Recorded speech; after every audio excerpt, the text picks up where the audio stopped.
మనందరి ప్రియతమ నాయకుడు, యువ నాయకుడు, ఈ ప్రపంచంలోనే అత్యుత్తమ మంత్రిగా పేరుగాంచినటువంటి వ్యక్తి ఈ రోజు మన బీఆర్ఎస్ పార్టీ వర్కింగ్ ప్రెసిడెంట్ గౌరవనీయులు కేటీఆర్ గారికి, అట్లాగే మీ అందరి ప్రియతమ నాయకుడు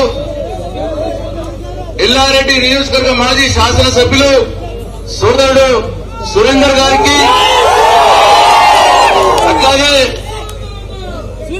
మనందరికీ భరోసాగా ఉండేందుకు వచ్చినటువంటి బీఆర్ఎస్ పార్టీ రాష్ట్ర నాయకుడు ఆర్ఎస్ ప్రవీణ్ కుమార్ గారికి,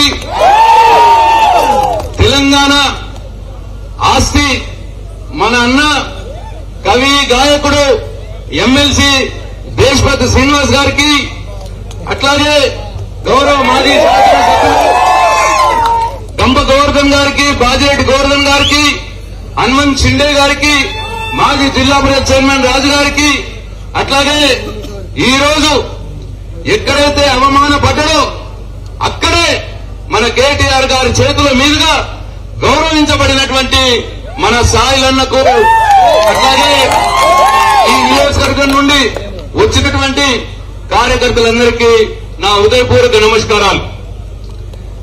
ఇవాళ సాయిలన్న ఎవరు? ఓ తెలంగాణ ఉద్యమకారుడు. లింగంపేట ఏంది? లింగంపేట తెలంగాణ ఉద్యమాల గడ్డ. ఈ తెలంగాణ ఉద్యమ గడ్డలో ఒక తెలంగాణ ఉద్యమకారుడు మీద ఓ దళిత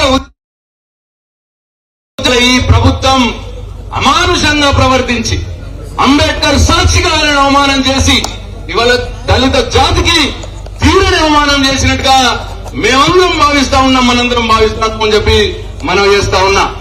దీనికి లెక్క అప్పచెప్పాల్సిందే.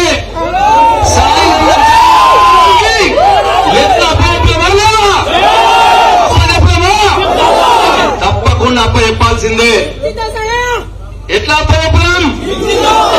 ఇవాళ స్థానిక సంస్థల ఎన్నికల్లో ఈ రేవంత్ రెడ్డి కాంగ్రెస్ పార్టీని మట్టి అనిపించి సాయిలన్నకు జరిగిన అవమానానికి మనం ప్రతీకారం తీసుకోవాలని చెప్పి నేను మీ అందరికీ మనవి చేస్తా ఉన్నా.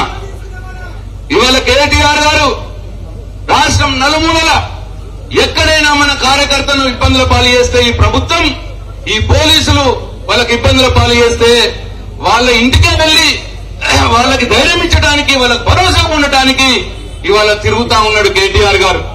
దాంట్లో భాగంగానే ఇవాళ సాయిలన్నకు కూడా అవమానం జరిగిందని తెలియగానే మా అందరిని ఆదేశించడం జరిగింది. తప్పకుండా సాయిలన్న దగ్గరకు పోదాం. ఏ అంబేద్కర్ సాక్షిగా ఎక్కడైతే సాయిలన్నకు అవమానం జరిగిందో అక్కడే సాయిలన్నని సన్మానం చేద్దాము అని చెప్పి మా అందరికి ఆదేశాలు ఇవ్వడం జరిగింది. చేసినారు. వారందరూ కూడా కేటీఆర్ గారికి మనందరి పక్షాన హృదయపూర్వక ధన్యవాదాలు తెలియజేసుకుంటూ, ఎక్కడ అయినా సరే పరిగీసుకొని కొట్లాడటానికి మనం సిద్ధంగా ఉన్నాం. జిల్లా నాయకత్వం అంతా కూడా మీతో పాటు ఉన్నది, వదిలేది లేదు. అవమానం చేసిన వాళ్ళు ఒక్కొక్కరిని కూడా వదిలేది లేదు.